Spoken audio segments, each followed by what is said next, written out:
Good news, everybody.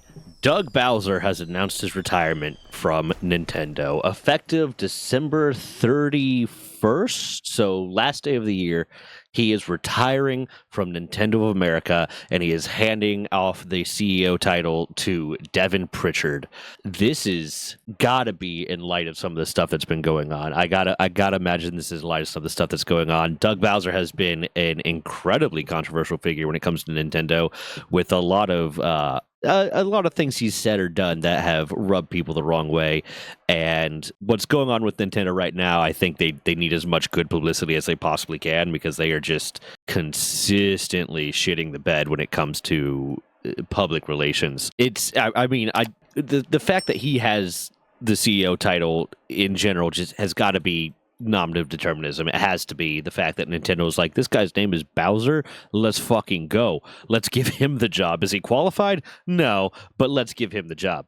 He announced on his Twitter account, "Today I announced my plan to retire from Nintendo, effective December 31st, 2025. Nintendo has been an integral part of my life for 44 years. Started with Donkey Kong Arcade as a kid in college. It has been an honor to contribute to this incredible company." Have you really contributed? Have you detracted? You contributed in the negative. And bring our beloved characters and worlds to fans through our video games, theme parks, and movie experiences. I extend my best wishes to Devin Pritchard as she leads Nintendo of America forward. And I thank all of you for your passion and support of Nintendo, and you can count on me to remain a Nintendo fan. In honor of his retirement, I am going to go over a list of some of his controversies and some of the things that he has done that are maybe not so stellar. Now, I couldn't find a good repository of all of his controversies. I couldn't find a good repository of a bunch of different stuff that he's done wrong. So I'm using Google AI to cultivate a list, and I'm going to double check with the links that they provide with Google AI. So I might miss some stuff. But first of all, the Mario Kart World price of $80. In April 2025, Bowser justified the premium $80 price tag for the new Switch 2 launch title Mario Kart World based on the game's development and long-term value. This was met with criticism from consumers who are already facing a $450 cost for the new console. I already covered that and my thoughts on the higher pricing, and I have kind of mixed feelings about the cost of higher pricing in video games right now as it is, because it matches with inflation technically, but not really with inflation in a practical way, in the way that people are getting paid the amount that they should be getting paid. But even with those thoughts, it's still an incredibly just out of touch comment to be making. It's one thing if some low level person made that, or some random asshole online made that comment, but the CEO of the company saying, yeah, we're just going to charge you a lot more because it costs us money to make this game. By the way, we're one of the richest companies in the world. It is kind of an out of touch statement. And I'm going to go ahead and pause it right now. I don't think it was his decision to retire. I'm going to go ahead and say right now that I don't think it was his decision to retire. I think, one, he's being a little bit of scapegoat right now to Nintendo can say, see, we got rid of the bad guy, and also probably just people not being happy with his decisions and them being like, yeah, no, we need to replace you. And then there were his insensitive comments around the Switch 2's launch of saying, effectively, hey, some of you guys aren't going to be able to afford this. I know we're charging a lot of money for this, so how about you just buy the Switch 1 instead? Or stick with your Switch 1 instead of buying the new console. Again, it's one of those things where it's I have mixed feelings about a comment like that, because it's very much it's an accurate comment. It's hey, if you can't afford this, don't buy it. But also, it's an out of touch statement to be making. I mean, I get that they have to be making a profit. They have to make a profit, and they have to make enough of a profit that their shareholders are happy. But also, dude, don't say that. Don't just say, oh, just fuck off and don't buy it. And also, don't say that and then raise the price of Switch 1s, because that's what happened. They made that comment of, hey, just buy the Switch 1 instead, or stick to your Switch 1, and then raise the prices of the Switch 1s because they're going to get you either way kind of thing.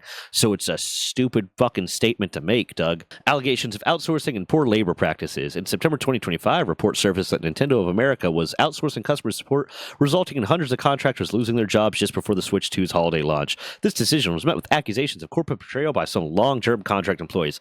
at this point, you have to accept the fact that everyone is outsourcing their stuff. It's kind of shitty. It's taking jobs away from the country that they should be in, whether it's America or UK or Europe or Asia or wherever it is. Outsourcing is a company saying, "Hey, I'm not going to provide jobs to the people in the country that I am in." But doing it right before the holiday launch, saying, "Hey, Merry Christmas, fuck off," is insane. To be for the Switch 2 launch in 4th of July. Either way, Nintendo of America outsourced a lot of its customer support right before the 4th of July, and that is an insane thing to do. Public relations and lack of charisma.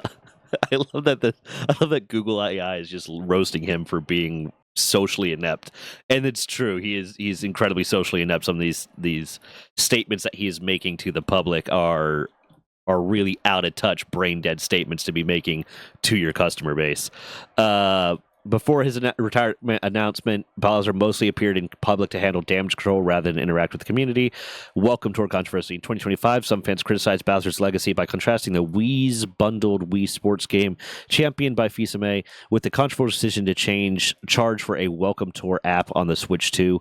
Yeah, it seems like Doug Bowser's main job, and I guess he is the CEO. I mean, this is kind of the CFO's job, I think, but the CEO's too, is just to find every way to milk every last dollar out of the customer base. And that is, yeah, sure, it's his job, but also, dude, one, don't go so far that you're pushing customers away, and two, shut the fuck up when you're doing it.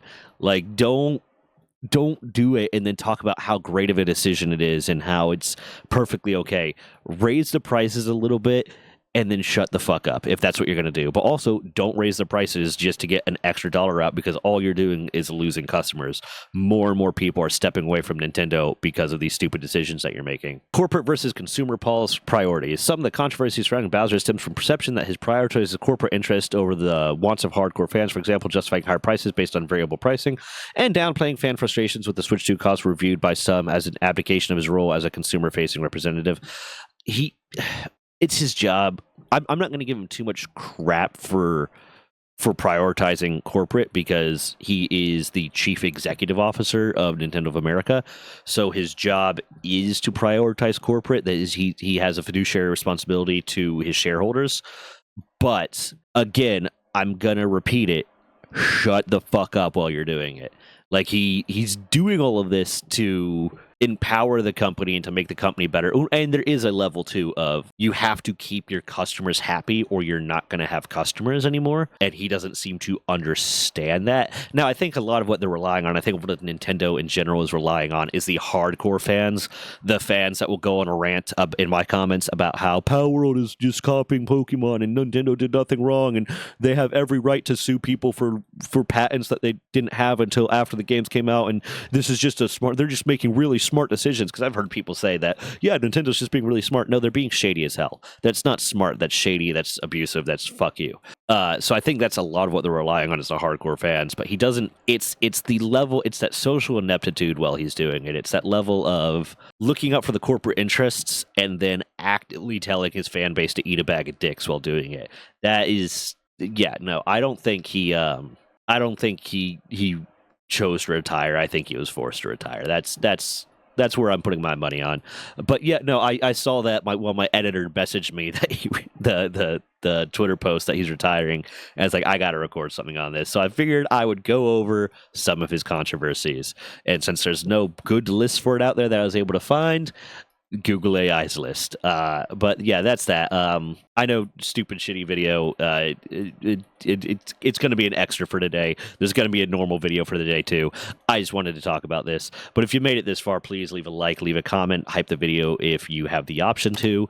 Every little bit of engagement helps the video do a lot better. Subscribe if you want to see me put out more content, and if you are interested in helping the channel in a more direct way, sign up for memberships down below. Every dollar from the memberships goes straight to my editor until it reaches such a point that I can afford to hire him on full time.